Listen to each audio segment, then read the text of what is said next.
Bonjour à toutes et à tous. Merci d'être présentes et présents pour cette, je peux me mettre devant l'écran, pour cette deuxième séance du séminaire du département de philosophie de l'Université de Rouen.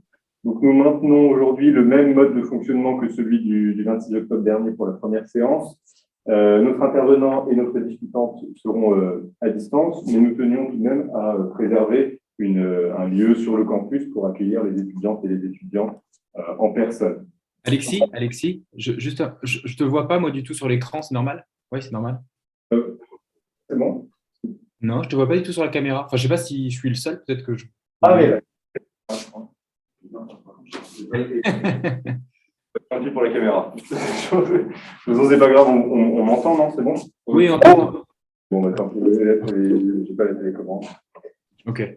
Donc oui, justement, je voulais remercier le service audiovisuel, mais la prochaine fois, je lui demanderai la caméra. Je montre la caméra pour. En quelques mots, on peut peut-être rappeler juste les objectifs et le format du séminaire. Donc, son but est de permettre avant tout à de jeunes chercheuses et chercheurs de présenter leurs travaux en cours dans un cadre à la fois convivial et bienveillant, et en même temps de familiariser les étudiants et les étudiants du département avec la recherche actuelle en philosophie, telle qu'elle se fait. Les séances du séminaire se tiennent généralement une ou deux fois par mois, de 18h à 19h30. Elles sont enregistrées. Vous pouvez retrouver les enregistrements des séances passées ainsi que le programme complet sur le site de l'ERIAC. Et à ce sujet, si certains ou certaines ne souhaitent pas être filmés, ne souhaitent pas être enregistrés, merci de nous le signaler pour que nous puissions vous couper au montage. Alors, après ces quelques précisions introductives, je passe sans plus tarder à la présentation de notre intervenant et de notre discutant. Nous accueillons aujourd'hui avec un immense plaisir Julien Garcia, que je remercie encore pour avoir accepté notre invitation. Julien est agrégé de philosophie et prépare actuellement une thèse à l'Université Paris 1 Panthéon-Sorbonne sous la direction de Chantal Jacquet, thèse intitulée « Sentir l'union et la multiplicité de l'esprit et du corps dans la philosophie de Spinoza ».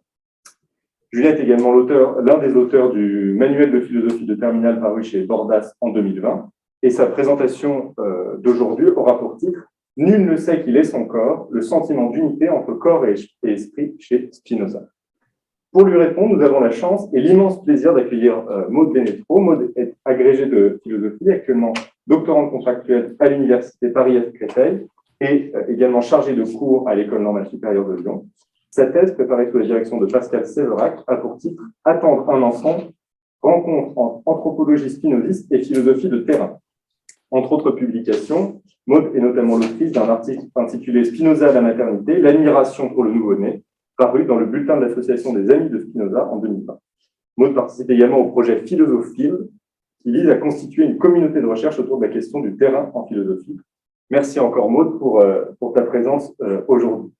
Juste avant de céder la parole à Julien, je souhaiterais encore remercier très chaleureusement Aurélien Dedon pour son travail exceptionnel en tant que co-organisateur de ce séminaire. Et je vous communique la date de la prochaine séance, dernière séance de 2021. Ça aura lieu le lundi 6 décembre.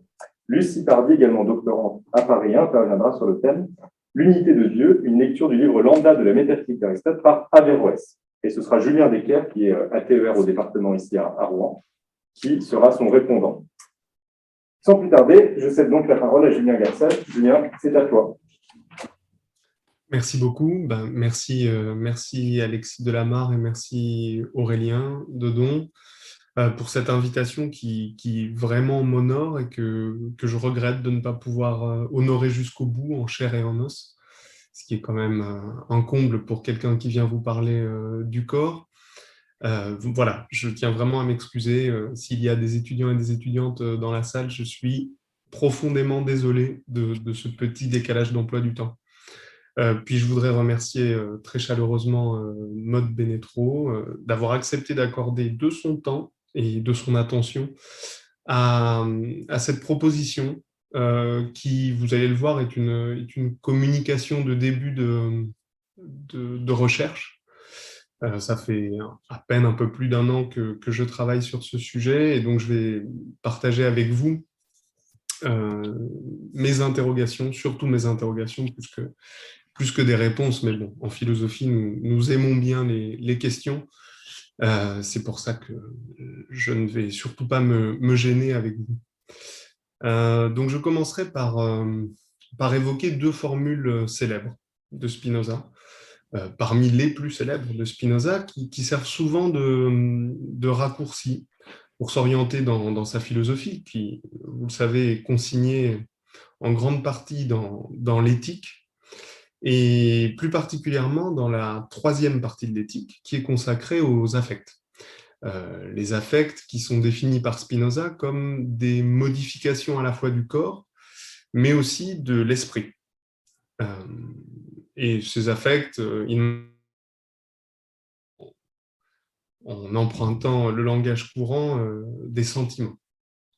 Alors, on rencontre la première de ces formulations dans la préface de la troisième partie de l'éthique, au moment où Spinoza moque les auteurs qui l'ont précédé en cette matière, concernant les affects, en affirmant qu'ils ont semblé concevoir l'homme dans la nature comme un empire dans un empire. C'est le texte 1 qui, normalement, vous est projeté.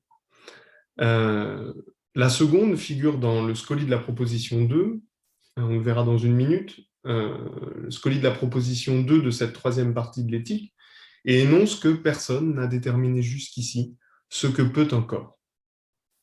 En somme, avec ces deux formules, Spinoza accuse ses prédécesseurs d'avoir conçu à tort l'homme comme tout-puissant et d'avoir ignoré la puissance réelle du corps. Alors, ces deux formules désignent deux écueils qui empêchent de comprendre en dernier ressort une même chose, ce que l'on a appelé l'union de l'âme et du corps. Pour être plus précis, chacune d'entre elles désigne même une illusion. Alors, c'est assez évident pour ce qui concerne la première formule, l'empire dans un empire. Je vous renvoie donc au texte 1. Imperium traduit généralement chez Spinoza le mot « État », et en utilisant cette formule, il reproche à ses auteurs qui l'ont précédé d'avoir conçu l'illusion d'un individu humain constituant comme un État dans l'État, une faction, si l'on veut, capable de s'affranchir des lois de la nature et de suivre ses propres lois. L'empire dans un empire désigne notamment l'illusion d'un pouvoir absolu de l'esprit sur ses affects, que l'on appellera volontiers ses passions. En apparence, la seconde formule, quant à elle, ce que peut un corps, personne jusqu'ici ne l'a déterminé, je retiens surtout ce passage du texte, cette seconde formule, en apparence, ne désigne pas une illusion, mais plutôt une ignorance simple, un défaut de connaissance, que l'on résume souvent par, ou que l'on traduit souvent en disant « nul ne sait ce que peut un corps », ce qui explique le titre de mon intervention. Mais il faut lire cette phrase jusqu'au bout. Si on est attentif à la suite, je lis la suite, c'est-à-dire que l'expérience n'a jusqu'ici enseigné à personne ce qu'un corps peut faire, je coupe un peu, à moins qu'un esprit ne l'y détermine. Fin de citation. Spinoza dénonce bien une illusion ici, l'illusion d'un pouvoir de l'esprit sur le corps. On a donc l'illusion d'un pouvoir absolu de l'esprit sur ses affects, l'illusion d'une action causale de l'esprit sur le corps, deux écueils des prédécesseurs de Spinoza qui empêchent de comprendre notamment l'union de l'âme et du corps, et ainsi de connaître ce que nous sommes. Alors, ces deux illusions, vous le voyez bien, procèdent d'une conception dualiste de l'individu humain, raison pour laquelle Spinoza va citer immédiatement après Descartes, dans la suite de cette préface. Et le moment doit être très important pour Spinoza, car il n'a pas du tout l'habitude de citer d'autres auteurs. Dans toute l'éthique, il ne va pas citer d'autres noms que celui de Descartes, et cette citation de Descartes ne se produira qu'une seule autre fois dans la préface de la 5e partie. On est donc à un moment crucial. C'est donc avec ce modèle dualiste de Descartes que Spinoza entend rompre. Nous ne sommes pas composés de deux entités réellement distinctes, l'âme ou substance pensante et le corps, substance étendue. L'union de l'esprit et du corps n'est pas la conjonction de ces deux substances, mais une unité. Une unité qui est véritablement exprimée dans le scoli de la proposition 21 de la 3e partie de l'éthique, qui devrait s'afficher maintenant. Scoli, dans lequel Spinoza écrit que l'esprit et le corps sont un seul et même individu que l'on conçoit tantôt sous l'attribut de la pensée, tantôt sous celui de l'étendue. Fin de citation. Corps et esprit désignent donc une seule et même chose, mais exprimée de deux manières différentes. Tantôt dans l'ordre de la pensée, tantôt dans l'ordre de l'étendue. On sait également, depuis la proposition 13 de la deuxième partie de l'éthique, que l'esprit est l'idée du corps. Je vous renvoie au texte sans l'exploiter davantage. Notre esprit désigne donc l'idée que nous nous faisons de notre corps et de ce qu'il affecte.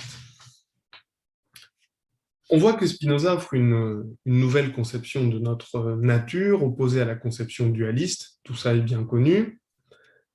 Pourtant, et c'est ce qui m'intéresse ici, après avoir donné cette nouvelle conception, le dualisme persiste. La démonstration de l'unité psychophysique, disons, je vais utiliser ce mot, c'est-à-dire de l'unité entre corps et esprit, a été menée et bien menée dans la deuxième partie de l'éthique, comme on vient le voir, mais il faut bien reconnaître, au début de la partie 3, que nous sommes encore occupés à dénoncer les illusions dualistes. Et les deux formules que j'ai relevées en introduction en témoignent. C'est donc que la démonstration de cette unité ne suffit pas à dissiper ces illusions. C'est le problème que je voudrais examiner aujourd'hui. La question que je voudrais me poser avec vous est la suivante. Que nous manque-t-il pour nous débarrasser de la conception dualiste de notre identité? Je fais l'hypothèse que c'est un affect ou des affects qui nous manquent. Ainsi, si personne jusque-là n'a pu déterminer ce que peuvent les affects, si personne ne sait ce que peut le corps, c'est peut-être parce que personne ne sait qu'il est son corps. Et si personne ne sait qu'il est son corps, c'est avant tout parce que nous ne le sentons pas.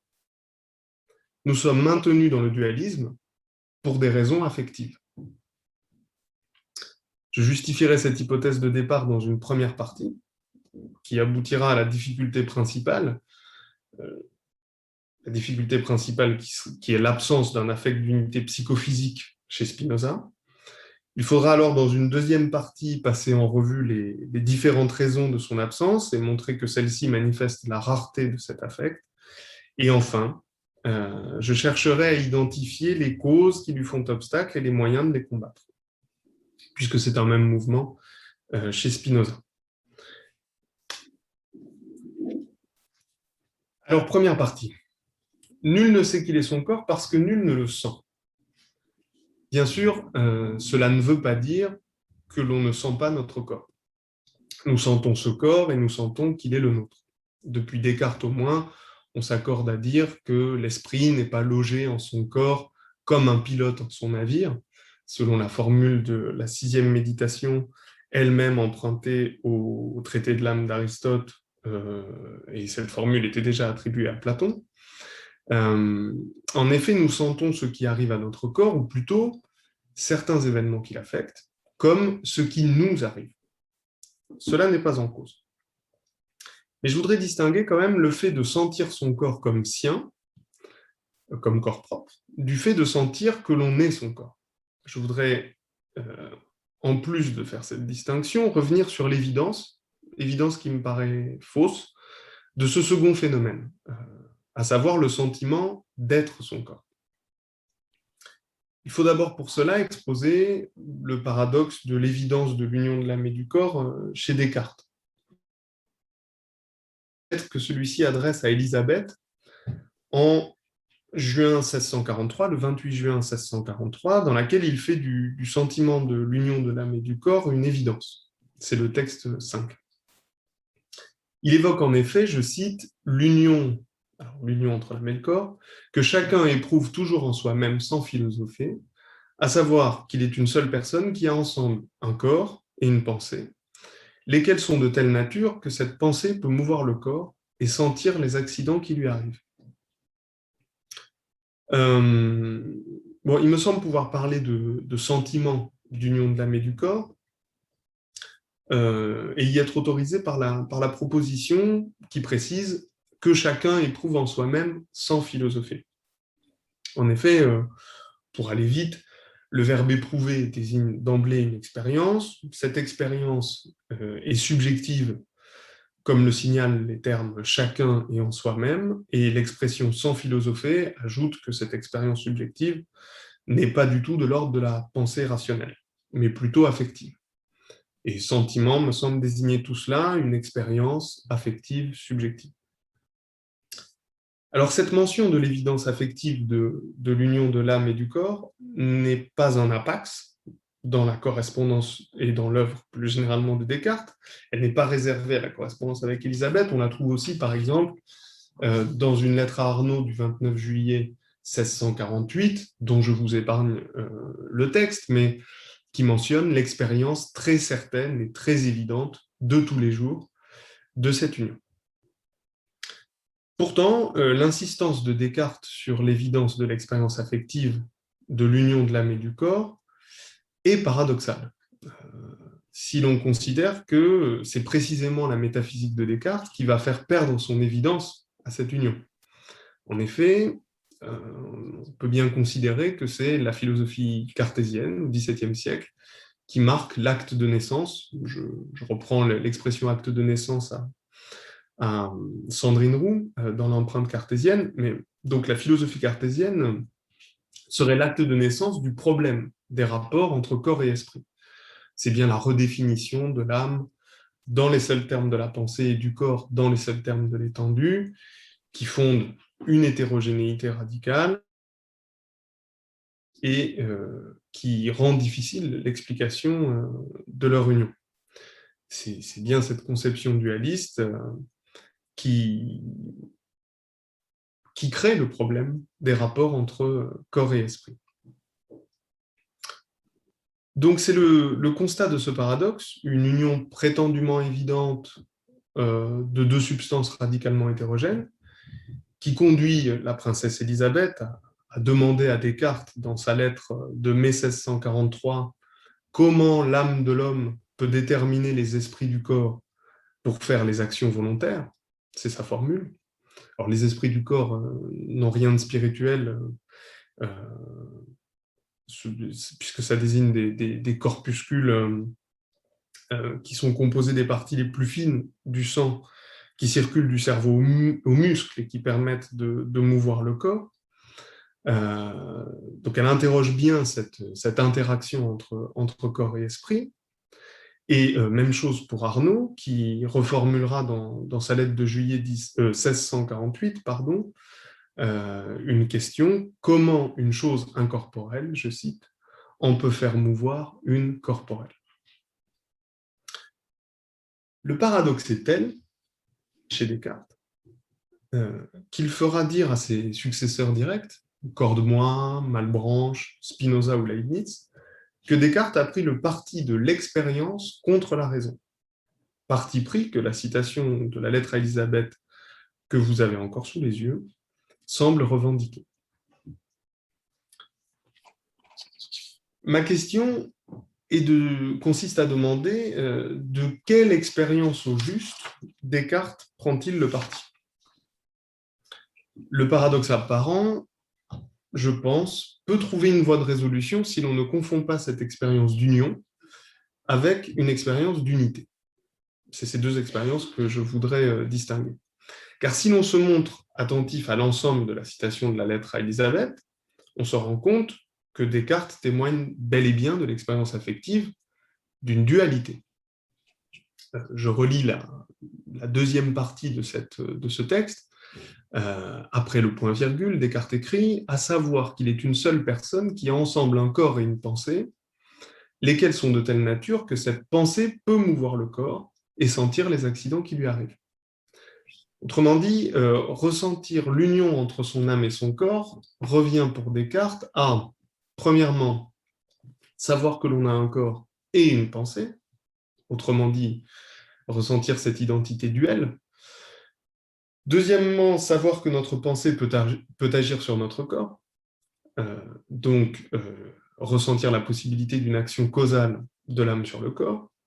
Et enfin, troisièmement, sentir ce qui affecte notre corps, ce qui fonde la théorie du corps propre. L'affect qui semble prédominer ici, c'est un sentiment de dualité. Si bien que même si nous ressentons que notre corps n'est pas aussi extérieur à nous qu'un véhicule, l'expérience courante de ce sentiment de dualité suppose tout de même que nous nous identifions davantage à notre esprit qu'à notre corps. Elle nous conduit à les décrire comme deux substances distinctes, même si l'on ne va pas jusqu'à éprouver notre corps comme extérieur à ce que nous sommes. Nous le percevons tout de même communément comme une partie de notre être, relativement séparée de l'esprit. Le sentiment de soi le plus courant, pour le dire vite, et le plus évident serait donc chez Descartes un sentiment sinon de désunion, du moins de dualité entre corps et esprit. Alors on pourrait objecter à cela que même chez Descartes, l'union devrait produire le sentiment d'unité, comme il le dit, à défaut d'une unité réelle, car dans la sixième méditation, il semble faire un pas supplémentaire vers celle-ci. Je vais vous lire cet extrait de la sixième méditation, c'est le texte 6. Descartes écrit « Je lui suis conjoint très étroitement et tellement confondu et mêlé que je compose comme un seul tout avec lui. » Et il parle de son corps. Bon, deux éléments à remarquer très rapidement. Dans cette citation, Descartes dit bien « comme un seul tout », ce qui souligne que ce n'est pas vraiment le cas, et surtout, il écrit « je compose comme un seul tout avec lui », ce qui témoigne de la distinction entre je et lui. Descartes suggère donc que je ne suis pas mon corps. Par je, il faut entendre, comme vous le savez bien, mon esprit. Alors le corps est certes éprouvé comme sien par le sujet, il lui est associé d'une façon qui est sans commune mesure avec toute association possible à d'autres individus, ce que l'on a l'habitude de désigner par l'expression corps propre, mais il n'est pas à proprement ressenti comme soi. Autrement dit, lorsque l'individu dit, pense et surtout ressent « moi » ou « je », lorsqu'il se réfère affectivement à lui-même, il désigne davantage son esprit que l'association de son esprit et de son corps. Bon, le paradoxe me semble résolu. Il n'y a pas vraiment de paradoxe chez Descartes. La conception dualiste reste cohérente, il n'y a pas d'incompatibilité entre une description théorique de l'union et l'expérience que l'on en fait, elles sont toutes deux dualistes. L'expérience d'une union véritable de l'âme et du corps chez Descartes semble tout aussi peu évidente que son explication théorique qui exigeait de recourir à un organe intermédiaire, la glande pinéale, située à l'arrière du cerveau. Laissons là Descartes, j'en arrive à Spinoza. Puisque l'union entre esprit et corps se trouve démontrée more geometrico, comme vous le savez, à la manière des géomètres, dans l'éthique, on s'attend à ce qu'il en aille tout autrement chez Spinoza. Dissipant l'ambiguïté, celui-ci conçoit la réalité psychophysique comme une unité et non plus comme une union difficilement explicable de deux substances séparées capables d'agir l'une sur l'autre. En effet, je rappelle rapidement que pour Spinoza, l'esprit ne vient pas animer, mettre en mouvement le corps. C'est d'ailleurs pour cela que je fais le choix de traduire dans l'éthique mens par esprit et non pas par âme. L'action de l'esprit sur le corps ou du corps sur l'esprit est impossible. C'est même l'objet de la proposition 2 de la troisième partie de l'éthique, la proposition qui suscite justement le scoli dont j'avais tiré la seconde formule en introduction. Je vous lis cette proposition. Le corps ne peut déterminer l'esprit à penser, et l'esprit ne peut déterminer le corps ni au mouvement, ni au repos, ni à quoi que ce soit d'autre, si autre il y a. Fin de citation. Le corps ne produit donc pas d'effet sur l'esprit ne produit pas d'effet sur le corps, puisque le corps se meut ou est au repos, alors que l'esprit pense. Le corps n'a pas d'effet sur la pensée de l'esprit, et l'esprit n'a pas d'effet sur le repos ou le mouvement du corps. Cette proposition du refus de toute interaction, de toute action causale du corps sur l'esprit ou de l'esprit sur le corps est si importante que Spinoza, soucieux de l'ordre d'exposition géométrique de sa métaphysique, va lui consacrer 3 démonstrations, ce qui est assez rare. 3 démonstrations successives. Une dans le corps de ce qu'il appelle lui-même la démonstration, et les 2 autres dans le scoli qui va suivre. Alors, je vais essayer de les résumer très rapidement pour ne pas abuser de votre temps. La première de ces démonstrations consiste à avancer justement qu'il ne peut pas y avoir de causalité entre les attributs. Les attributs, c'est-à-dire les différentes dimensions de l'être, ou les différentes expressions de l'être, pour être plus proche du vocabulaire de Spinoza. Ces attributs sont en nombre infini, mais nous, individus humains, nous n'en connaissons que 2, la pensée et l'étendue. L'idée est donc qu'il ne peut pas y avoir de causalité entre ces deux attributs. Un mode d'un attribut, c'est-à-dire une chose singulière, ici, soit une idée, soit un corps, n'a pas d'effet sur le mode d'un autre attribut. L'esprit est déterminé à penser par un mode de l'attribut pensée, une idée, et non par un mode de l'attribut étendu, un corps. Et un corps, lui, est déterminé à se mouvoir par un mode de l'attribut étendu, un autre corps, et non par un mode de l'attribut pensé, une idée. Donc chez Spinoza, les attributs ne se chevauchent jamais. C'était sa première démonstration. La deuxième démonstration, dans le Scoli, rappelle l'unité du corps et de l'esprit d'un individu qui sont un seul et même mode conçu tantôt sous l'attribut étendu, tantôt sous l'attribut pensé. Mais d'emblée, on ne voit pas bien en quoi cela permet de rejeter toute possibilité d'interaction. On répond que c'est précisément parce qu'ils sont une même chose qu'ils ne peuvent pas agir l'un sur l'autre. On ne peut pas avoir d'interaction avec soi-même, en quelque sorte. Mais il ajoute, et c'est plus fort, que puisque le mode qu'est l'esprit et le mode qu'est le corps sont une seule et même chose, alors ce qui se passe dans l'un se passe toujours aussi dans l'autre. Bien sûr, ça se passe dans les deux, mais sous une forme différente, une forme propre à chacun des attributs. Tout ce qui arrive à ce corps a son correspondant dans cet esprit, et inversement. Il ne peut y avoir de causalité de l'un sur l'autre.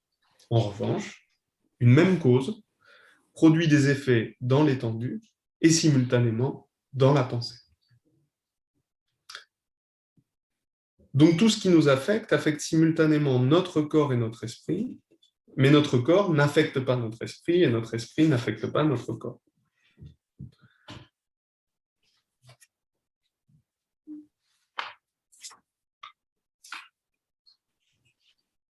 Excusez-moi, Oui, pardon.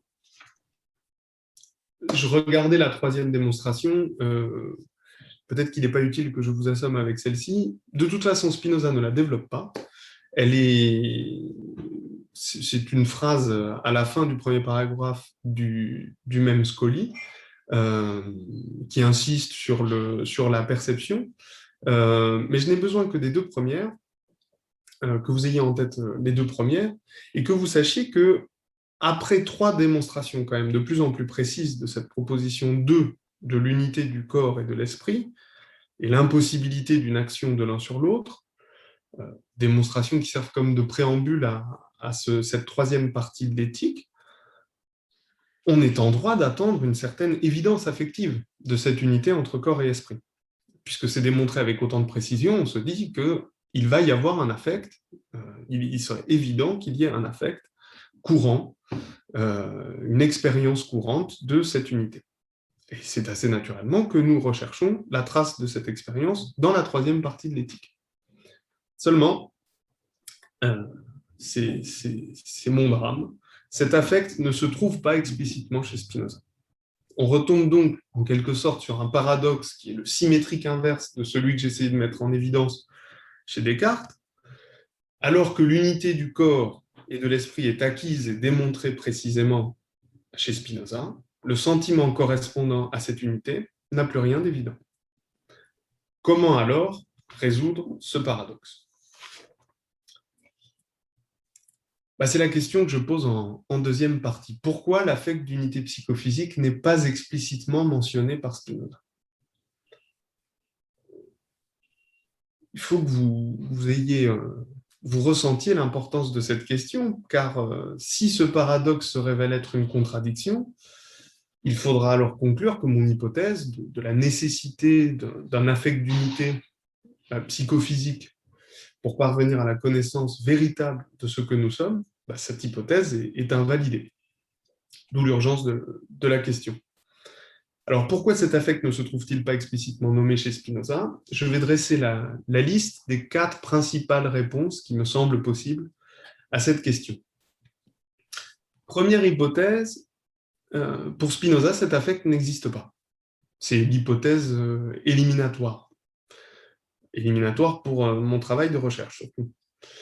Alors, il s'agit vraiment de vous soumettre une interrogation méthodologique, c'est-à-dire la question est vraiment de savoir si cette recherche consiste à plaquer ses attentes sur la philosophie d'un auteur. Si cela consiste à rechercher ici un affect qui n'aurait rien à faire dans la théorie des affects de Spinoza. Il faudrait alors veiller à ne pas être trop obstiné et puis accepter d'abandonner sa recherche, au risque sinon de ne jamais cesser de le chercher. Bon, évidemment, il me semble possible d'apporter une réponse à cette hypothèse qui sonne comme une objection en disant que, pardonnez-moi, le téléphone sonne alors qu'il ne sonne jamais, il me semble possible de répondre à cette première hypothèse en montrant justement que l'ordre qui préside à cette recherche n'est pas celui-ci. Il ne s'agit pas de projeter sur la philosophie de Spinoza un affect qui n'a pas à s'y trouver, mais plutôt au contraire de rechercher la trace d'un affect qui constituerait, selon la définition que Spinoza donne des affects, quelque chose que j'appellerais un affect par excellence. Affect par excellence, car il désigne une réalité psychophysique en un sens double, d'après moi. Une première fois au même titre que tout autre affect, nous l'avons vu, Spinoza à la fois physique, une modification du corps, et psychique, l'idée de cette modification. Je vous affiche le texte 8, qui est la définition 3 de la troisième partie de l'éthique, la définition de l'affect. Un affect exprime toujours ce qui se produit à la fois dans le corps et dans l'esprit. Donc voilà, l'affect psychophysique, évidemment, en tant qu'affect, serait psychophysique en ce sens-là, mais il serait aussi psychophysique une seconde fois, au carré, d'une certaine manière, en tant qu'il porte sur le corps et l'esprit à la fois, en tant qu'objet. La structure des affects semble donc appeler cette simultanéité. On ne voit pas pourquoi un tel affect, d'unité entre corps et esprit, affect par excellence, ne serait pas compatible avec la théorie des affects de Spinoza. Je passe à la deuxième hypothèse. Elle va être rapide. La deuxième hypothèse consisterait à dire que cet affect existe, mais il existe sous un autre nom que je n'aurais pas encore identifié. C'est l'hypothèse optimiste et étourdie. Bon, je ne la discute pas davantage, puisque par définition, je n'ai pas moyen de la valider. Je passe à la troisième hypothèse, plus sérieuse, qui serait l'hypothèse géométrique, d'une certaine manière. Elle consisterait à dire que cet affect existe, mais Spinoza ne l'a pas mentionné pour 2 raisons qui relèvent de la structure même de son propos. Alors, première raison, c'est tout simplement que Spinoza se concentre sur les affects passifs, sur les passions. Il se concentre sur les affects passifs, car la plupart des individus sont plutôt soumis aux passions que sujets d'action. Et même les quelques-uns qui sont auteurs d'action sont eux-mêmes, la plupart du temps, et Spinoza le souligne à de nombreuses reprises, soumis à des passions. Le régime des affects étant donc généralement le régime des passions, on comprend qu'elles occupent la plus large place dans l'éthique. Or, s'il est un affect, l'affect d'union psychophysique constitue, je le crois, un affect actif. Je le justifierai un peu plus tard. Affect actif, quand même pour le dire rapidement, puisqu'il dépend d'une idée adéquate, celle de l'unité du corps et de l'esprit, qui nous constitue, ce que le corollaire de la proposition 1 de la troisième partie de l'éthique rappelle, c'est le texte 9, il dit que l'esprit est en proie à d'autant plus de passions qu'il a plus d'idées inadéquates et qu'au contraire, il agit d'autant plus qu'il a d'idées adéquates. Donc les affects passifs accompagnent les idées inadéquates et les affects actifs les idées adéquates.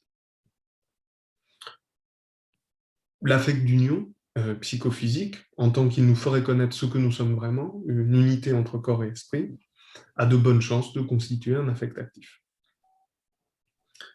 Manque de chance, d'une certaine manière, Spinoza traite très peu de l'action dans l'éthique et beaucoup plus des passions. Deuxième raison, Spinoza aurait jugé inutile de le mentionner, cet affect, car comme de nombreux autres affects, il peut être déduit par combinaison à partir des affects plus fondamentaux qui sont définis explicitement dans cette troisième partie.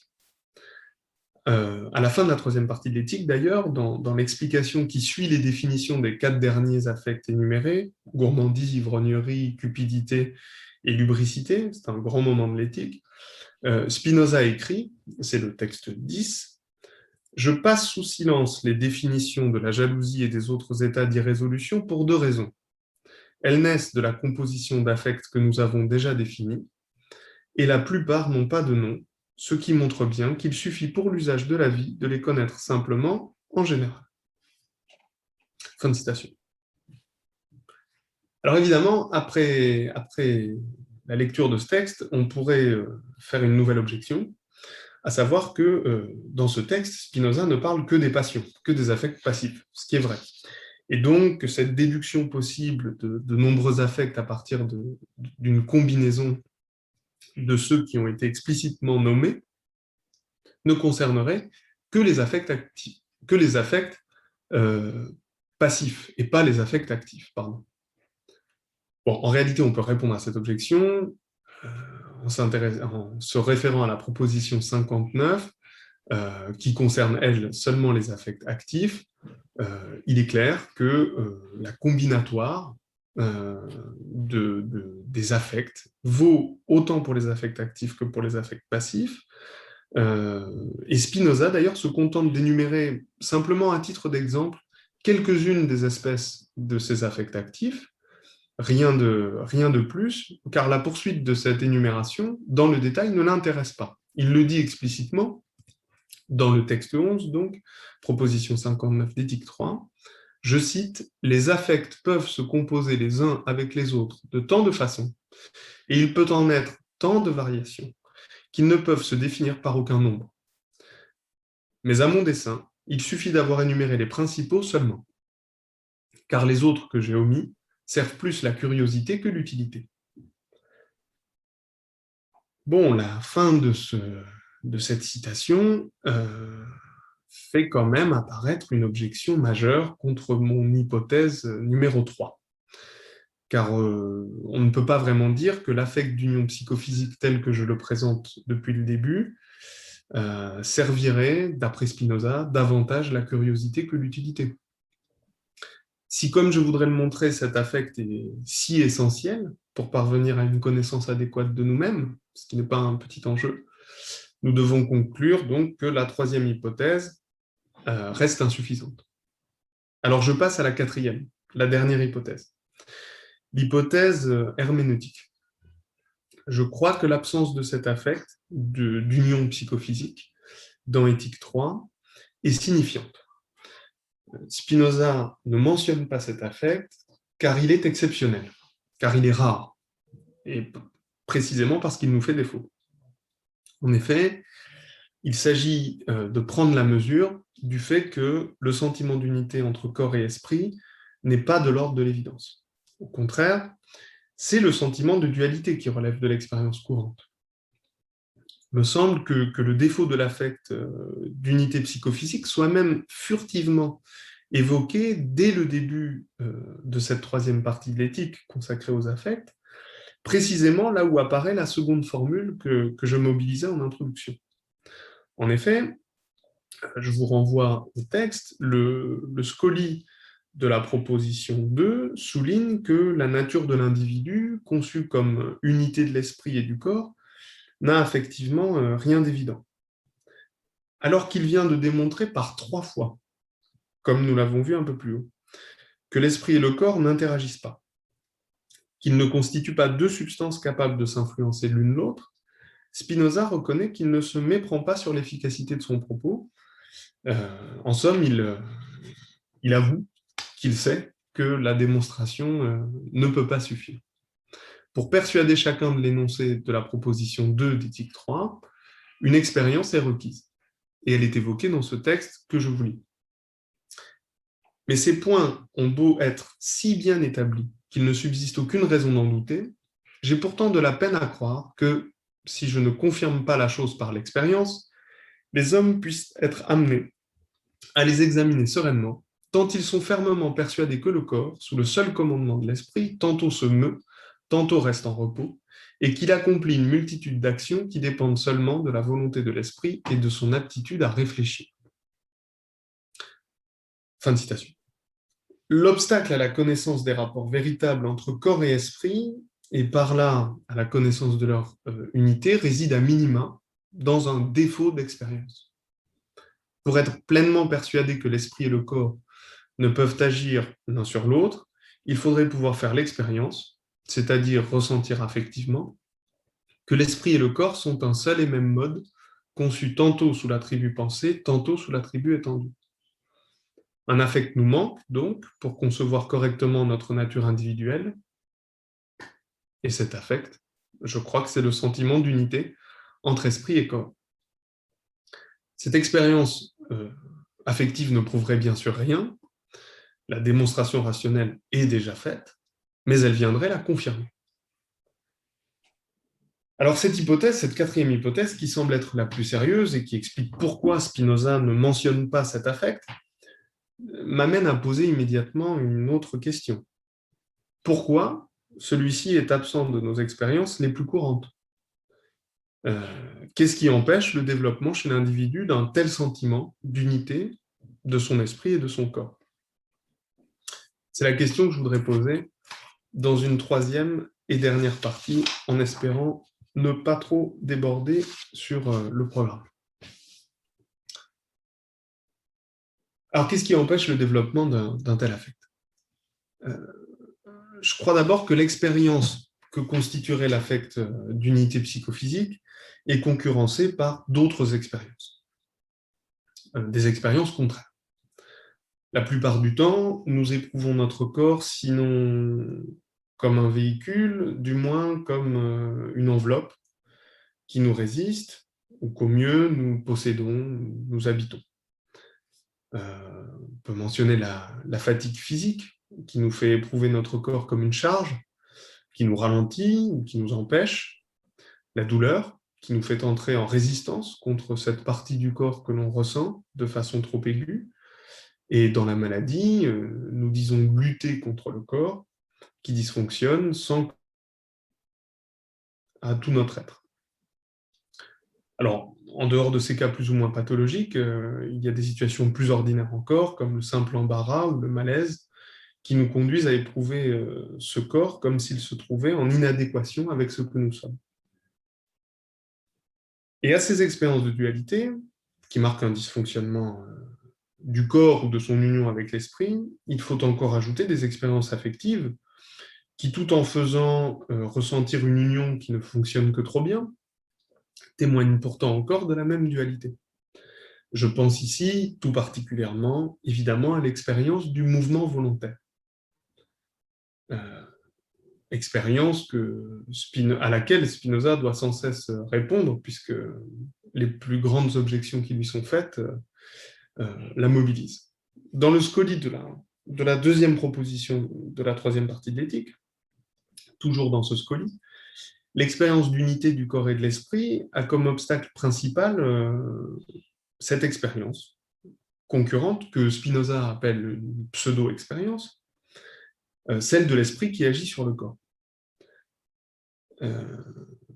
C'est évidemment une des expériences les plus répandues et c'est la première à laquelle nous pensons pour faire une objection à Spinoza.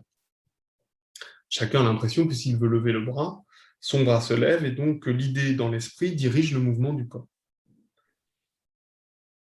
Et cette expérience pose véritablement problème, puisque Spinoza a beau démontrer qu'il n'en est rien et qu'une cause extérieure a produit simultanément un effet dans le corps, le mouvement, et dans l'esprit, l'idée de ce mouvement, il reste que l'on ne se débarrassera pas de cette impression de causalité de l'esprit sur le corps.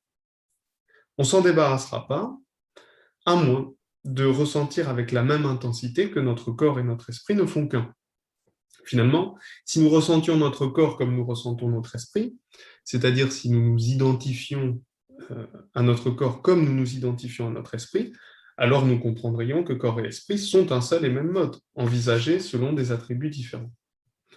Mais il nous manque le sentiment d'être notre corps pour ressentir et ainsi comprendre l'unité psychophysique que nous sommes. Alors, que faire ? Eh bien, pour combattre cet effet illusoire que ces pseudo-expériences ont sur nous, nous devons, comme toujours chez Spinoza, chercher à connaître leurs causes, les causes de ces illusions. Je vais faire l'hypothèse que nous sommes en présence ici, avec l'expérience du mouvement volontaire et avec l'affect de l'union psychophysique, que nous sommes en présence d'une situation analogue à celle de la perception du soleil à 200 pieds, qui était elle-même présentée comme étant une situation analogue à l'illusion du libre arbitre, dans le Scoli de la proposition 35 de la deuxième partie de l'éthique, qui est un texte sur l'erreur, que j'affiche ici.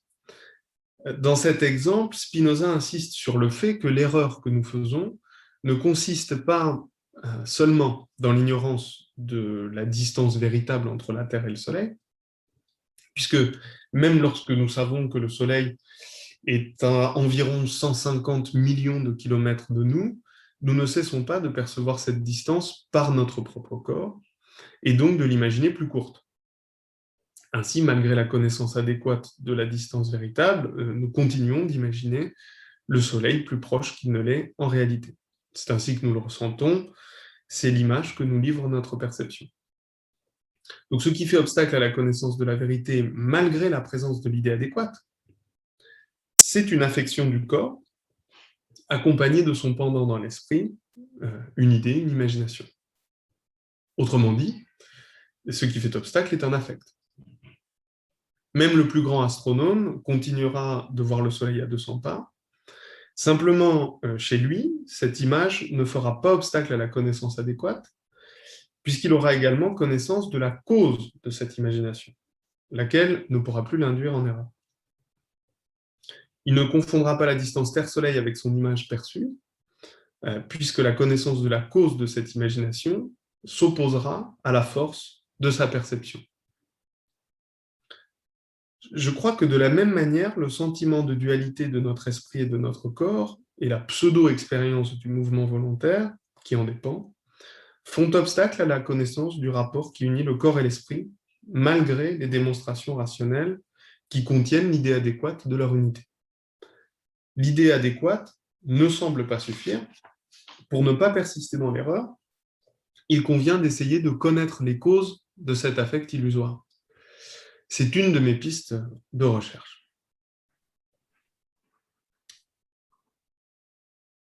Mais cela fait naître une dernière objection. En effet, on pourrait déduire de l'analogie que je viens de dresser entre ces cas que notre connaissance de notre nature individuelle relèverait moins d'un affect que d'une idée adéquate, une idée toute intellectuelle, comme dans le cas de l'illusion du libre arbitre ou dans le cas du soleil à 200 pas. Cette idée, ce serait l'idée de la cause de notre illusion. Et on peut se dire que c'est cette idée, cette connaissance intellectuelle, qui produira l'affect que nous recherchons. Alors je voudrais répondre que ce serait oublier et réduire la nature de l'affect. Ce serait oublier que l'affect est lui-même une idée. Là encore, il faut vraiment tirer les leçons de la nature psychophysique de tout affect chez Spinoza. L'affect, pour le dire une dernière fois, c'est ce qui arrive à la fois au corps et à l'esprit. Et par conséquent, on ne peut pas concevoir la relation entre une connaissance et un affect de manière causale. Ce n'est ni la connaissance intellectuelle des causes de l'illusion qui fera naître un affect contraire, ni un affect contraire qui fera naître la connaissance adéquate. Pour Spinoza, il n'y a pas de différence de fond, c'est très important, il n'y a pas de différence de fond entre connaissance et affectivité. L'idée adéquate n'est pas une pure saisie intellectuelle, elle est toujours aussi un affect. Par conséquent, l'affect que je recherche et la connaissance des causes qui lui font obstacle apparaîtront plutôt simultanément. Connaître les causes de l'illusion, c'est déjà être modifié par un autre affect, un affect actif plutôt que passif. Car tout affect de dualité entre l'esprit et le corps, en tant qu'il constitue une idée inadéquate de l'union psychophysique, est un affect passif, ce qu'on appelle une passion. Et nous pouvons faire en sorte qu'un affect passif cesse de l'être grâce à la connaissance. Je vous renvoie à un dernier texte, le texte 14, que je vous lis. Un affect qui est une passion cesse d'être une passion sitôt que nous en formons une idée claire et distincte. On est dans la dernière partie de l'éthique, la 5e partie, définition 3. Pour Spinoza, donc, connaître la cause d'une passion et identifier les moyens d'y résister sont un seul et même acte. Alors, pour conclure rapidement, car j'ai débordé et j'en suis désolé, ma recherche consiste, vous l'avez vu, à poser la question de savoir s'il existe chez Spinoza un tel affect actif dont la spécificité serait de nous faire nous concevoir nous-mêmes de façon adéquate, c'est-à-dire à la fois sous l'attribut de la pensée et sous l'attribut de l'étendue. Je crois que l'affect, qui est toujours une réalité à la fois physique et psychique, constitue la voie la plus à même de nous conduire à nous concevoir ainsi. Donc l'enjeu plus général de cette recherche est d'ordre épistémique. Il consiste à revaloriser le rôle des affects dans la connaissance. Spinoza a bien conscience que l'imagination a sur notre esprit plus de puissance que les enseignements de la raison.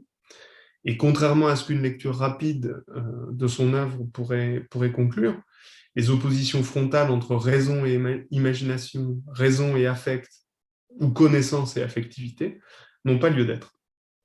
Il serait alors illusoire de négliger le rôle qu'ont à jouer l'imagination et les affects sur la voie de la connaissance rationnelle. Il s'agit plutôt de combattre l'imagination avec ses propres armes, j'emprunte la formule à Pascal Séverac dans Union et désunion, de mobiliser les affects actifs afin de lutter contre les affects passifs qui charrient des représentations confuses, tandis que les affects actifs, qui constituent bien d'autres représentations imaginatives, mais qui sont cette fois au service de la raison, pourraient être précisément des armes efficaces.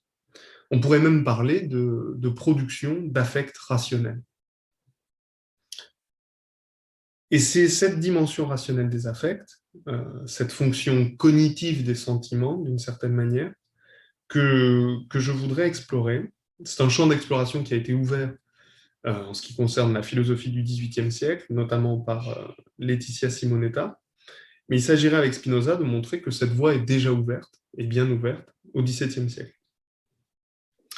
Enfin, n'oublions pas que chez Spinoza, tout enjeu de connaissance constitue aussi à la fois un enjeu éthique, et si les affects sont tous par nature des états de transition de la puissance, l'affect d'unité psychophysique consisterait en une augmentation de la puissance de celui ou de celle qui le ressent.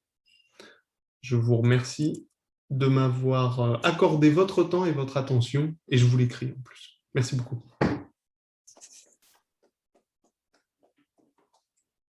Merci beaucoup, Julien, pour cette fantastique présentation à la fois très claire, très riche et en même temps très profonde et innovatrice sur la thèse qu'elle défend. Sans transition, je cède tout de suite la parole à à Maud pour la discussion. Oui, bravo Julien. Merci beaucoup. Bon, avant de commencer la discussion, je voulais remercier, merci beaucoup Alexis pour ton invitation. Et merci Julien pour l'occasion que vous nous donnez aujourd'hui de réfléchir ensemble au sentiment d'unité entre corps et esprit chez Spinoza. C'est une question qui m'intéresse aussi beaucoup dans le cadre de mes recherches. Donc merci pour cette présentation du coup qui nous donne bien à penser.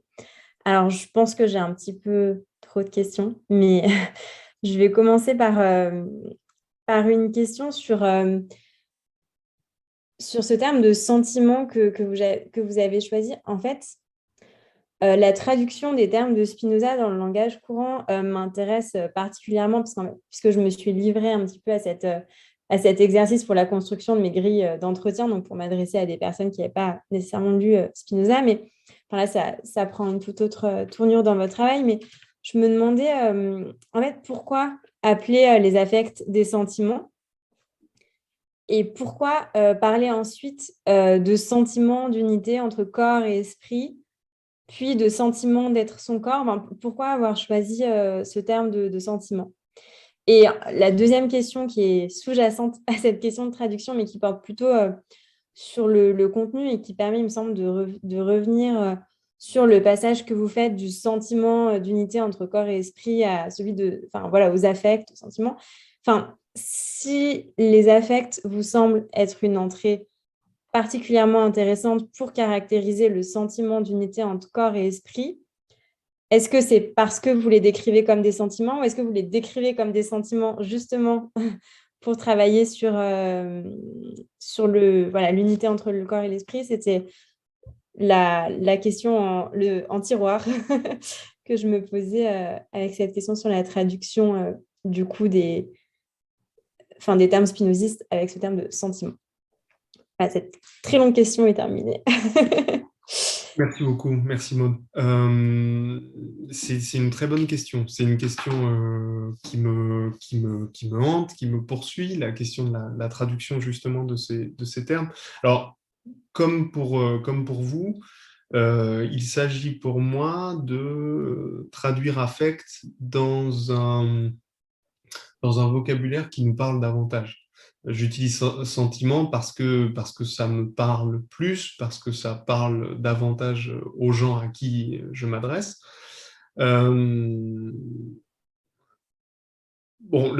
traduction de ce mot est un problème de toute façon chez Spinoza. Les traducteurs et traductrices ont fini par penser que affect étant rentré dans le langage courant, c'est un néologisme, mais étant rentré dans le langage courant, on pouvait l'utiliser. Et surtout, Spinoza n'est pas sentiment. Spinoza et sentiment seraient la même chose.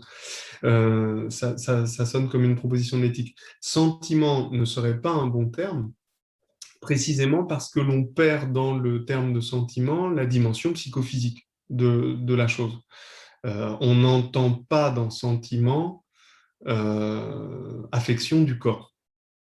On entend modification du corps. On entend surtout modification de l'esprit et encore plutôt modification de l'âme. J'ai le même problème avec le terme âme. En réalité, le terme d'âme, c'est pour ça que Pierre-François Moreau le conserve pour traduire mens. Il est intéressant parce que il évoque en français à la fois quelque chose de spirituel et quelque chose d'affectif. Il évoque quelque chose des sentiments. Donc, comment je trancherais pour sentiment? Je dirais que dès qu'il est question de parler technique et de parler véritablement de ce qui se trouve chez Spinoza, il faudrait parler d'affect, car c'est le seul terme qui me semble réellement tenir ensemble ces deux dimensions corporelle et spirituelle, et s'autoriser, avec 1000 précautions, de parler de sentiments pour faire référence à ce que chacun et chacune d'entre nous peut ressentir, c'est-à-dire on pourrait tout aussi bien dire sensation de dualité ou d'unité entre notre corps et notre esprit. Pour tout vous dire, Le titre initial de ma thèse devait être le sentiment d'unité du corps et de l'esprit. Bon, hein, et j'ai changé pour sentir l'unité du corps et de l'esprit. Le verbe sentir, pour le coup, Spinoza l'utilise et on peut le traduire tel quel. Ça ne pose aucun problème. Une des grandes questions de ma thèse va être de déterminer si ce sentir peut être exprimé en termes de sentiment, peut-être de la sensation, si c'est une expérience, de quel ordre elle peut être, et jusqu'où elle va. Est-ce qu'on peut aussi parler d'imagination dans certains cas? Donc, on tire tantôt vers le spirituel et tantôt vers le corporel. Mais, et c'est le cas dans les textes de Spinoza, même quand Spinoza tire plus vers la pensée que vers l'étendue, ou plus vers l'étendue que vers la pensée, il ne le fait que pour les besoins de la démonstration et que pour exprimer la chose dans des termes qui nous parlent plus. Mais il faudrait concevoir les choses toujours, en tout cas quand il s'agit d'affect, toujours avec autant de corps que d'esprit. Pardon, c'est beaucoup trop long, mais ça m'amène à répondre à votre deuxième question. Ce qui m'intéresse et ce qui m'a fait rentrer dans ce problème, ce sont les affects, en tant qu'affects, pas les sentiments. Simplement comme souvent quand on lit un auteur ou une autrice, en entendant parler d'affects, et en lisant les démonstrations de Spinoza sur l'unité du corps et de l'esprit, on est très vite amené à se dire, mais alors, à quel moment j'ai le sentiment, moi, de l'unité entre mon corps et mon esprit? Est-ce que ça m'arrive? Est-ce que ça m'est arrivé? Ça devrait être le cas le plus courant, et pourtant c'est peut-être l'exception. Alors, comment y parvenir? Voilà, pardon, j'ai été trop long et je ne sais même pas si j'ai... Si vous avez bien répondu, merci beaucoup. Non, c'est intéressant. Puis en effet, je pense que ça va être intéressant pour vous de voir les articulations entre sensation, sentiment, imagination. Bah oui, à travers ce prisme du lien corps-esprit. Donc, je comprends mieux. C'est vrai que oui, en fait, l'idée, c'est quand vous vous demandez comment appréhender l'unité du corps et de l'esprit, quel est mon sentiment et voir si ça peut se traduire en termes d'affect, en fait, si j'ai bien compris. Alors, il y a un affect, bon, c'est peut-être plus une suggestion, mais enfin, pour voir aussi ce que vous en pensez. Il y a, enfin, un affect, du coup, c'est pas celui que vous cherchez, mais c'est un affect qui implique le décalage entre l'esprit et le corps. C'est l'affect d'orgueil que Spinoza décrit du coup dans le Scoli de la proposition 26 de la troisième partie. Je le cite, c'est un espèce de délire parce que l'homme rêve les yeux ouverts, qu'il peut faire toutes les choses que son imagination lui conseille, qu'il se les représente pour cette raison comme des choses réelles et qu'il s'en exulte aussi longtemps qu'il ne peut imaginer ce qui exclut leur existence et limite sa puissance d'agir. Alors en fait, je reviens sur cet affect parce que moi, c'est un affect qui m'a servi à décrire le décalage qu'il peut y avoir entre un corps habituel, on va dire, et un corps qui est affecté de tristesse.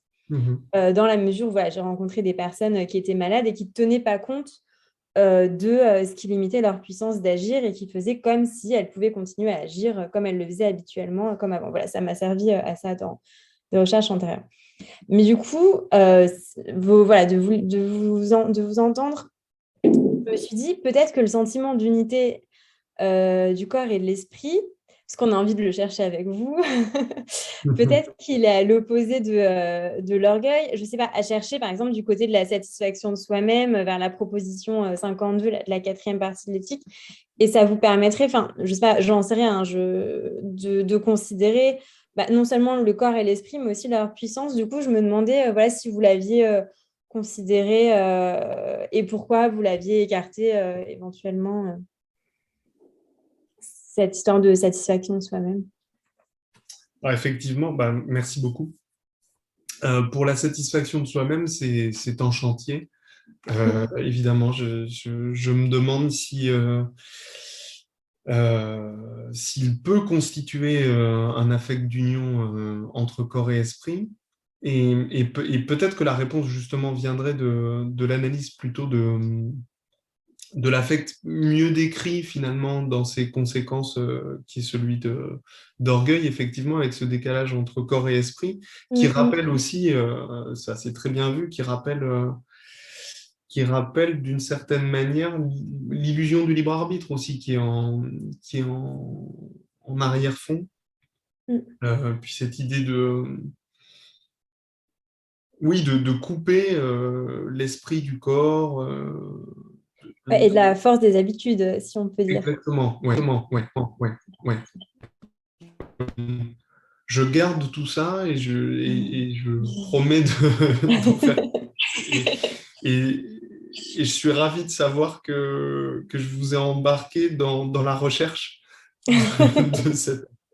Et ouais, non, ça va bien m'aider. Je garde ça précieusement. D'accord, mais oui, je me suis dit que vous y aviez pensé, mais bon, voilà, comme j'y ai pensé aussi. Bon, Soi-même, oui. Mais ce qui est dit de la satisfaction de soi-même dans l'éthique me permet pas d'aller assez loin. Et je pense qu'effectivement, il faut voir ce qui s'y oppose, qui permettrait en creux de déterminer si la satisfaction de soi-même est un candidat sérieux. Évidemment, là, ce qui est intéressant dans la satisfaction de soi-même, c'est qu'à partir du moment où on considère que l'affect d'unité entre corps et esprit est un affect actif, c'est donc un affect dérivé de la joie, du désir ou de la joie, qui va avoir quelque chose à faire avec la joie, et il va être important de se demander de quel ordre est cette joie, quelle est donc cette manifestation de l'augmentation de la puissance que traduit cet affect, puisque, comme je l'avais dit à la fin, l'affect est toujours la manifestation d'une transition, d'une variation de la puissance. Alors, est-ce que ça peut être une satisfaction de soi-même? Là aussi, il faut voir si la formulation ne prête pas un peu à confusion. Tout ça C'est-à-dire que étant... Oui, pardon. Non, mais j'ai peur de dire des bêtises en disant trop. Mais je vous écoute, pardon. Non, mais pas du tout. Enfin, je me disais simplement que dans la satisfaction de soi-même, en fait, il y a cette idée de... Enfin, si on regarde la démonstration que l'homme se considère lui-même avec sa propre puissance d'agir, enfin, c'est bon, c'est contemplature en latin. Enfin, mais enfin, il y a cette idée, en fait, justement de se connaître. Quand je vous parlais de l'orgueil, c'était pas juste pour faire le contrepoint, parce qu'en fait, l'orgueil, ça montre bien à quel point, quand on agit sans connaître les limites de son corps, etc., bah, il peut y avoir un problème. Alors qu'avec la satisfaction de soi-même, du coup, qui est à l'opposé, il y a cette idée de se contempler, de se considérer, de connaître les limites de sa puissance. Je me dis, enfin, je ne sais pas si c'est l'affect que vous cherchez, mais en tout cas, ça peut vous donner une piste éventuellement, mais pour le construire en combinant plusieurs affects, par exemple, hein, parce que après tout, pourquoi vous en tenir à la lettre du texte de Spinoza si vous le dites que vous construisez en combinant plusieurs choses, puisqu'en plus, il vous y autorise, comme vous le disiez très bien pendant votre présentation. Je ne sais pas, j'imagine que ça peut être une piste. Enfin, en tout cas, moi, je m'autorise souvent à faire ça, tout en précisant bien les choses, ou en essayant de le faire, en tout cas. Mais bon, c'est éventuellement une piste, je ne sais pas. Non, en effet, c'est une très bonne piste. Et puis, de toute façon, ça montrerait que cet affect n'est pas impossible. En tout cas, il y a bien quelque chose de cet ordre-là qui existe chez Spinoza et qui est mentionné et qui constitue véritablement un affect actif. Et donc, un affect qui permet de se libérer finalement, un petit peu. Oui. Donc, merci. Et j'avais aussi une autre question. Enfin, en fait, une autre hypothèse, en fait, par rapport qui s'ajouterait à celle que vous nous avez présentée, en fait, je me demande, enfin, bon, voilà, il y a cette histoire de la satisfaction de soi-même, mais là, je pars vers une autre piste. En fait, s'il existe un affect qui permet du coup de faire l'expérience de soi-même, donc à la fois comme corps et comme esprit, sans qu'il y ait de relation avec autre chose. Je veux dire, est-ce qu'on peut se sentir tout seul, comme si on était voilà, absolument en relation avec rien? Et en fait, ça m'a rappelé les propos de Lorenzo Vinciguerra dans son livre sur Spinoza et le signe. Bon, en fait, je ne vais peut-être pas tout lire, mais voilà, il écrit, l'affection est prise du coup dans une ambivalence elle unit un esprit à un corps, tout en distinguant un corps des autres que l'esprit perçoit par ses affections. Enfin, je pourrais vous envoyer la référence, mais il y a tout un passage où il y a cette idée qu'en fait, voilà, l'intériorité du corps se constitue en rapport avec ce qui est extérieur. Et en fait, du coup, je me demande dans quelle mesure il est possible d'être affecté par ce qui nous constitue l'intérieur sans rapport à quelque chose d'extérieur, sachant que voilà, le rapport même entre intérieur et extérieur demande à être étudié. Mm. Mais ouais, ce serait peut-être à voir. Et d'ailleurs, en fait, en analysant du coup mes entretiens, quand les personnes parlent du début de leur grossesse et des premiers symptômes qu'elles ont ressentis, en fait, c'est souvent une modification, un changement, quelque chose qui vient qui les affecte, si on entend l'affect comme une modification, qui permet en fait en contrepoint de faire apparaître ce qui est habituel. Voilà, l'absence de règles par rapport à un cycle régulier, une poitrine douloureuse par rapport à voilà, un autre état, une autre sensation, la fatigue, etc. Du coup, voilà, est-ce que si on apprend l'affection comme un changement, est-ce que ça pourrait indiquer un état du corps qu'au moment où celui-ci est modifié? Et du coup, est-ce que ce que vous cherchez, ça peut pas aussi être appréhendé simplement quand le corps est en relation avec autre chose et pas simplement en le considérant lui-même, en relation avec autre chose qu'il modifie et où du coup il se perçoit, mais au moment où il est plus ce qu'il était juste avant la modification, si vous voulez. Je sais Oui, pas oui, si tout à c'est clair. fait. Si, je pense effectivement que c'est cet affect, les affects en général, nous font sentir une modification. C'est vraiment quelque chose de mêlé. Mm. Ça mélange toujours la perception de son corps et d'autres choses, et le risque et la confusion. Mais c'est la même chose pour l'idée, enfin, évidemment que c'est la même chose pour l'idée dans l'esprit. Euh, ce qui est étonnant quand même dans cette histoire, même si il n'y a pas de pureté de, de, de perception du corps ou du corps tel qu'il était avant d'être modifié. Ce qui est étonnant, c'est la même chose qui se passe dans l'esprit et pourtant on ressent cette action de l'esprit ou ces modifications de l'esprit, on identifie cet Mm. esprit, alors qu'on peut totalement oublier qu'on est autant constitué par le corps ou que l'esprit et le corps sont la même chose. Donc, j'ai l'impression que oui, effectivement, il y a toujours comment dire, le- la perception de ce corps est toujours parasitée par d'autres corps, parce qu'elle n'est que le résultat d'une rencontre, Mm. mais que c'est finalement la même chose au niveau des idées, au niveau de la pensée, au niveau de l'esprit, et que et donc c'est peut-être pas la racine du problème, quoi. Mm. Je Oui, que sais pour pas vous, ce que... ça concerne plus le corps, cette idée de... Ouais. Ouais, ouais. Et donc Mm. faudrait déterminer pourquoi. Je sais pas, j'ai l'impression qu'il y a quand même un dynamisme en fait, voilà, mais qui concerne autant le corps que Mhm. l'esprit, des modifications, et qu'en fait, le corps, l'esprit, on est pris, si vous voulez, dans ce dynamisme-là, dans ces affections. Et en fait, moi, justement, ça me semble difficile de penser à un corps, oui, un corps et un esprit, je veux dire, ou même l'unité entre le corps et l'esprit, indépendamment de toutes Tout à ces fait. affections. Enfin, je ne les verrais pas seulement comme des parasites, mais vraiment comme ce qui vient nous constituer. C'est-à-dire qu'en fait, peut-être qu'on ne sentirait même pas notre corps si on était affecté par rien du tout.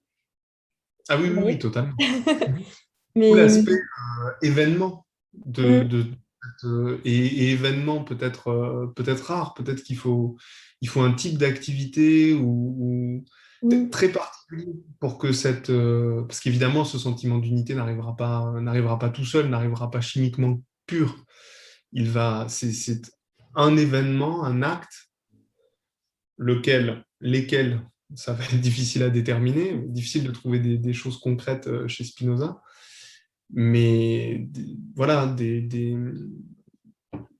des événements un peu exceptionnels qui arrivent au corps et à l'esprit en même temps et qui nous font ressentir très furtivement que l'on est notre corps autant que notre esprit. Ouais. Mais oui, tout à fait d'accord avec ce dynamisme. Ouais, c'était l'idée de la question. C'était peut-être ça. Ouais, pardon, je comprends mal. Enfin, je suis un peu lent ce soir. Désolé. Ah bah non, non, pas du tout. Je ne sais pas si quelqu'un a une autre question qui tient absolument à poser, sinon je continue. Regardez dans la salle si quelqu'un a une question, sinon vas-y, Mosa. Bon, je me lance du coup. C'était plutôt sur la fin du coup de votre intervention. Alors, enfin, la même façon, c'est pour voir cet exemple voilà, de la perception du soleil comme s'il était bien plus proche qu'il est en, en réalité. Enfin, en réalité, si on se livre à des calculs astronomiques. Du coup, je voulais simplement reprendre cet exemple parce qu'il me semble que du coup, Spinoza montre à la fois, en effet, comme il le dit dans la proposition 35 là, de la deuxième partie, la privation de connaissances qu'impliquent les idées inadéquates. Mais aussi, il veut montrer aussi, si on se réfère cette fois à la première proposition de la quatrième partie, que rien de ce qu'une idée fausse a de positif n'est ôté par la présence du vrai en tant que vrai. Et du coup, donc, les imaginations qui trompent notre âme, si je reprends encore une fois les termes de Spinoza, comme celle de la distance du Soleil, vont indiquer, par exemple, enfin, là, dans ce cas, soit la constitution naturelle de notre corps, soit l'augmentation ou la diminution de notre puissance. Du coup, l'astronome, en fait, finalement, c'est pas tant qu'il va, comment dire, il va connaître la distance de la Terre au Soleil telle qu'il l'a mesurée, mais à mon avis, ça ne va pas éliminer le fait qu'il voit le Soleil comme très proche. Enfin, et d'ailleurs, enfin, c'est il me semble que c'est ce qu'écrit Spinoza, il va savoir aussi que son corps est disposé de telle manière qu'il voit le Soleil comme bien plus proche. Et du coup, en fait, je me suis demandé, est-ce que l'expérience du mouvement volontaire, même si en effet elle est inadéquate, qu'est-ce qu'elle peut indiquer de positif? Enfin, voilà, c'était vraiment une question. Alors, je ne sais pas. Je vous pose cette question, je ne sais pas. J'ai trouvé une piste dans un entretien là, que j'ai regardé récemment. Enfin, en fait, ça pourrait être une expérience qui permet de distinguer entre plusieurs corps, même si c'est tout à fait faux. Par exemple, avec les petits mouvements qu'une femme enceinte peut sentir du coup dans son ventre à partir de 4 mois de grossesse à peu près, et qu'elle peut identifier comme venant d'un autre corps que le sien, parce qu'elle va dire, en fait, ces mouvements, ils dépendent pas de moi. C'est pas moi qui dis, voilà, donne-moi un coup dans la côte. Enfin, d'ailleurs, ce serait peut-être mieux de, de maîtriser ça. Mais bon. Mais du coup, bon, en fait, il y a plein d'autres mouvements dans son corps qui ne dépendent pas d'elle. Enfin, c'est une erreur. Je veux dire, les mouvements de sa digestion, de sa respiration ne dépendent pas d'elle non plus, mais elle ne va pas dire, enfin, voilà, on est bien d'accord que c'est une erreur, mais elle ne les sent pas. Mais du coup, peut-être que ça indique quand même quelque chose. Voilà, qu'est-ce que pourrait indiquer cette expérience du mouvement volontaire? Merci beaucoup. Ouais, c'est une excellente question. La question de savoir justement qu'est-ce que s'il faut totalement rejeter cet affect de dualité, si c'est de l'erreur pure, bon, évidemment, c'est pas, ça peut pas être rejeté du côté de l'erreur. Il y a une force affirmative de, de, de, de cet affect et il nous fait connaître quelque chose. J'aime beaucoup justement cette piste avec votre exemple de distinguer plusieurs corps. Je vais m'en servir aussi. Euh, je vais vous voler pas mal de choses, je pense. Merci. Mais oui, c'est la grande question. Je pense effectivement que l'affect de dualité ou l'affect, enfin, ou l'expérience de mouvement volontaire nous fait connaître quelque chose. Et c'est peut-être, il y a peut-être quelque chose à connaître aussi du point de vue de de nos habitudes, de notre orgueil, de notre tendance qui est souvent décrite dans la troisième partie de l'éthique, voilà, à se penser, à se concevoir comme cause, il y a quelque chose à chercher là, et de toute façon, je vais être obligé de relier tout ça à la question du libre arbitre, puisque l'affect que je recherche, l'enjeu de cet affect est aussi de nous libérer d'illusions, mais de nous rendre plus libres, d'être davantage son corps et son esprit, d'être davantage une unité, d'être davantage puissant. Et il y a dans l'affect contraire quelque chose à connaître de ce qui nous empêche, mais pas seulement. C'est une vraie question, pas du tout réglée pour moi, de même que la question qui consiste à se demander que nous apprennent nos imaginations en règle générale. Et qu'est-ce que l'on peut retenir, qu'est-ce que l'on peut retirer, pardon, de connaissances de ces imaginations. Donc, j'ai pas de piste claire, mais c'est clairement un champ de recherche qui est ouvert. Oui, je pense. Puis, bon, alors c'est peut-être parce que j'aime bien la chasse au trésor, mais enfin, cette sorte de chercher l'affect. Mais en fait, je pense, enfin, en vous écoutant, je me dis qu'en effet, enfin, on disait tout à l'heure qu'on pouvait peut-être composer un affect, mais on peut aussi voir cette recherche en fait, comme un processus, c'est-à-dire, enfin, d'abord, on a peut-être des petits résultats, voilà, avec par exemple cette expérience qui est certes illusoire, mais qui apporte une petite connaissance ou en quelque chose de partiel, mais quelque chose quand même, en fait, sur ce sentiment d'unité entre le corps et l'esprit. Et voilà, il y a peut-être, je veux dire, quelque chose à tirer, même d'idées inadéquates qui ne sont plus inadéquates une fois qu'on a en effet, comme vous l'avez bien dit, vu la cause de leur inadéquation et vu ce qu'elle pouvait avoir de positif, ce qu'elle pouvait nous indiquer sur voilà, l'état de notre corps, notre imagination, etc. Je pense que ça peut être aussi une façon oui, de procéder. Tout à fait. Et cette idée on va bien être obligé de passer par des idées inadéquates pour parvenir à des idées adéquates. Il faut pas attendre d'être dans le troisième genre de connaissance et la béatitude pour, euh, pour acquérir des connaissances et pour se libérer d'une certaine manière.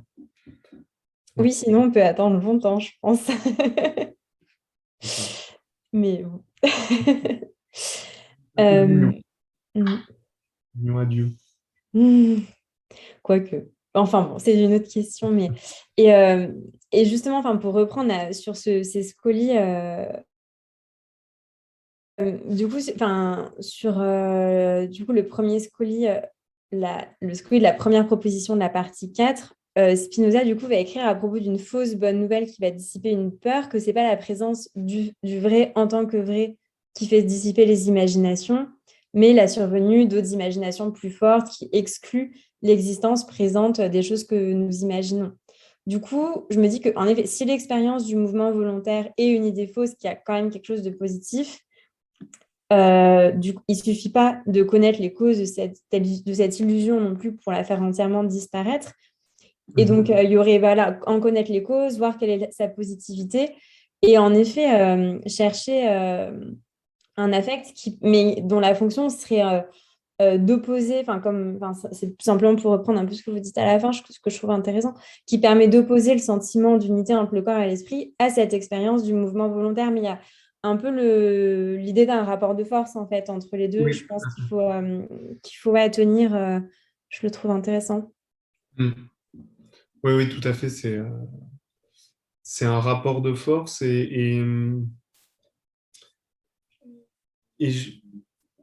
c'est difficile de savoir ce qui fait dans ce rapport de force qu'il y a une force qui l'emporte sur l'autre. Il faut d'une certaine manière que l'image soit plus forte.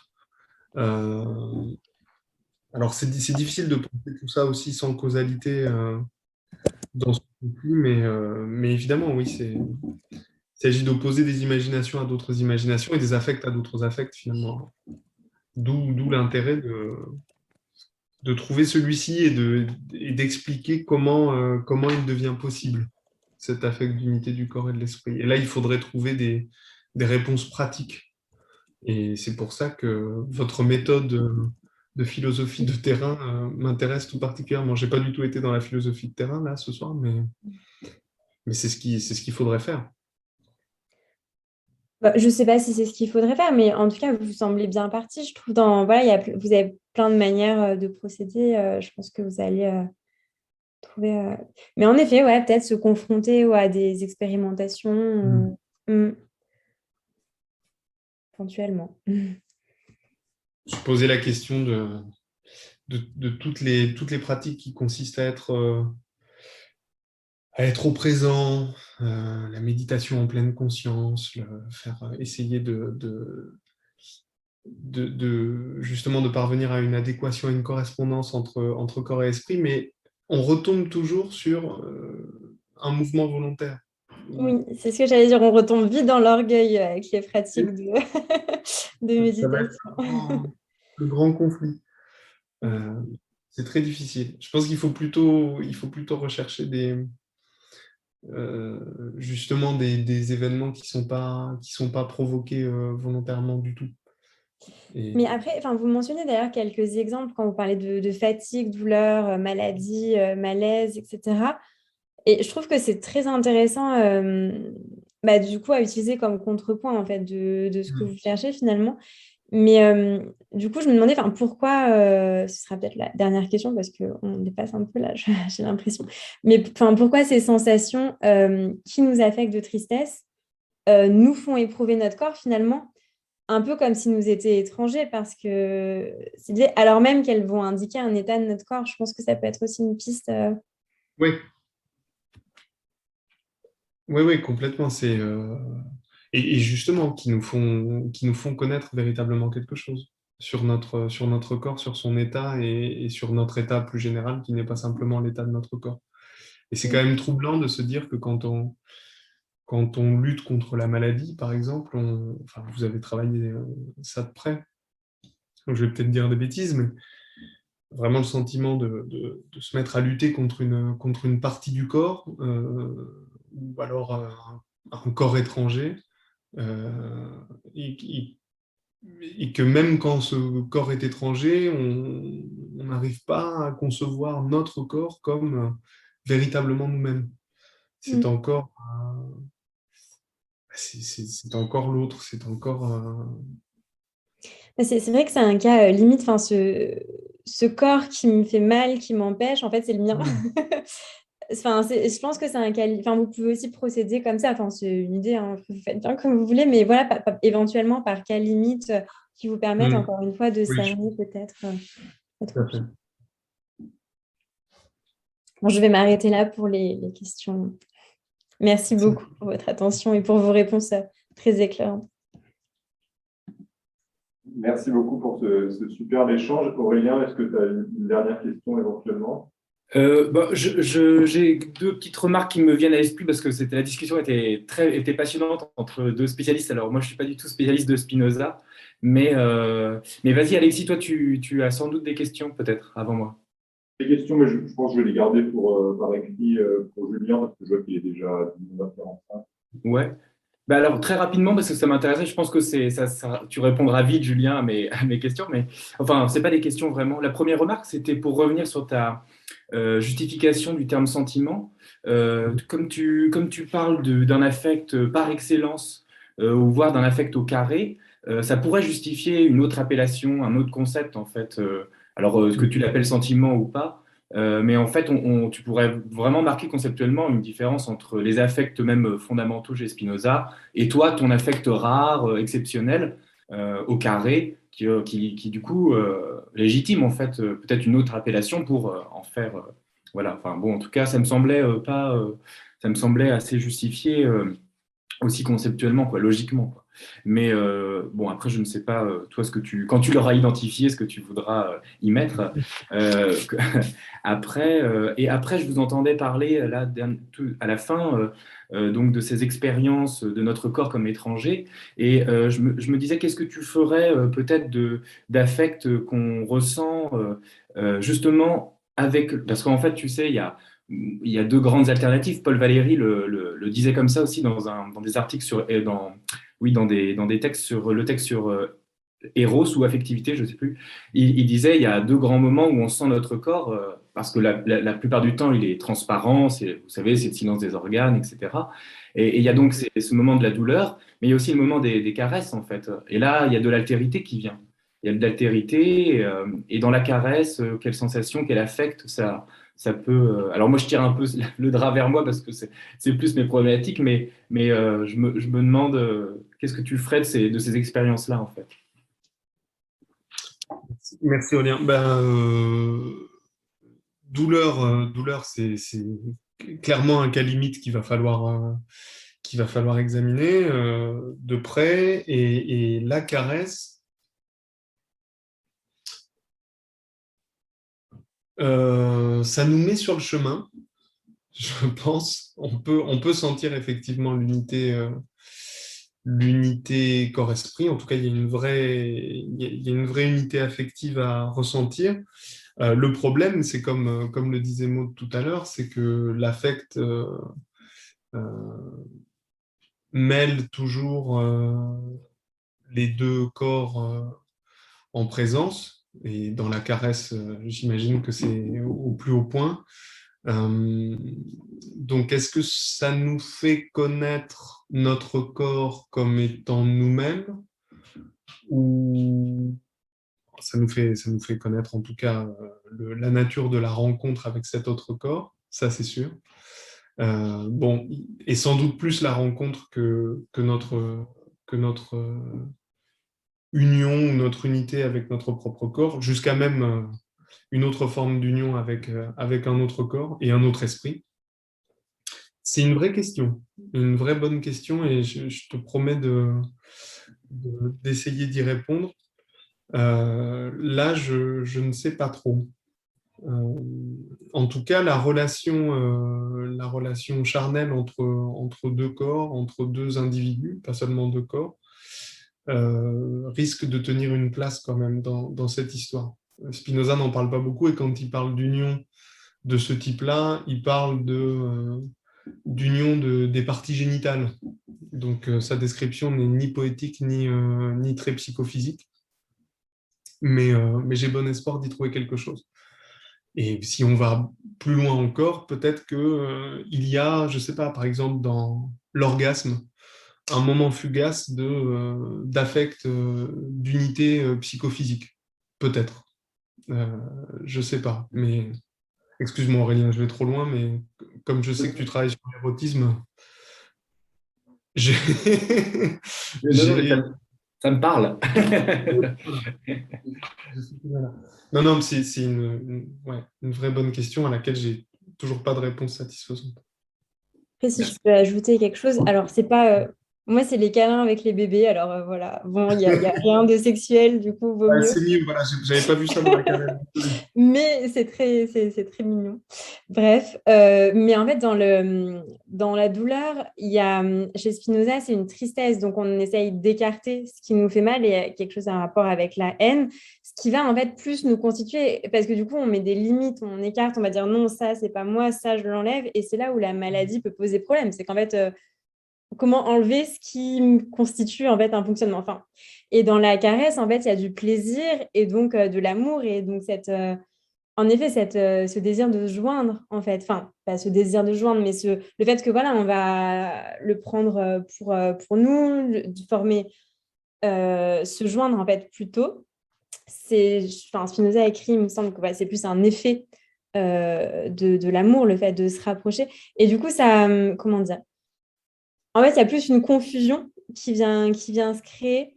Alors après, je ne sais pas, ça peut être intéressant aussi à étudier, en effet, comme autre cas limite. Je pense que ça peut être intéressant pour vous, Julien.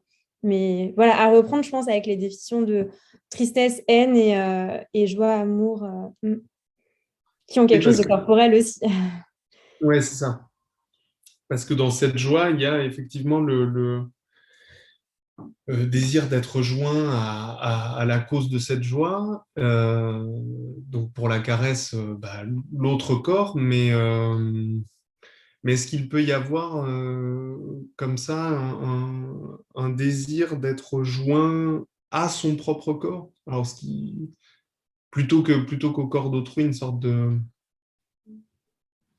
caresse, de chatouillement interne? Je ne sais pas. Mais dans la caresse, oui, effectivement, il n'y a pas, il y a confusion, donc il n'y a pas simplement le corps de l'autre.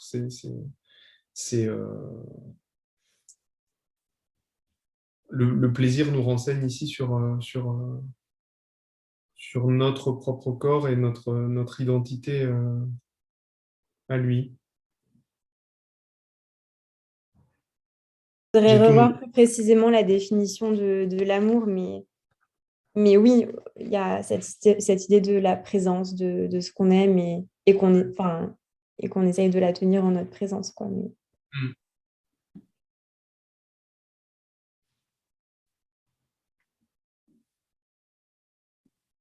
Merci beaucoup à tous les deux. Est-ce qu'il y a d'autres questions éventuellement dans la salle ou en ligne? Sinon, je pense il est effectivement 19h50. Merci beaucoup pour cet échange extrêmement riche. Merci à notre intervenante et à notre discutante pour ces discussions absolument passionnantes, à la fois métaphysiques et en même temps très concrètes avec ces échanges de terrain. C'était vraiment extrêmement passionnant. Merci à tous les deux. Je pense qu'on peut encore vous applaudir. Bravo, Maud. Merci beaucoup, Alexis, aussi Merci. pour la soirée, pour la séance. Je rappelle que la prochaine séance aura lieu donc le lundi 6 décembre et aura pour thème l'unité de Dieu, une lecture du livre lambda de la métaphysique d'Aristote par Averroès. Ce sera une intervention de Lucie Tardy. On essaiera de trouver un affect alors, de l'unité avec Dieu. Ça va être moins charnel. C'est vrai. Bon, merci beaucoup. Bonne soirée à vous. Bonne soirée. Bonne soirée, au plaisir. Au revoir, au plaisir. Au revoir. Au revoir.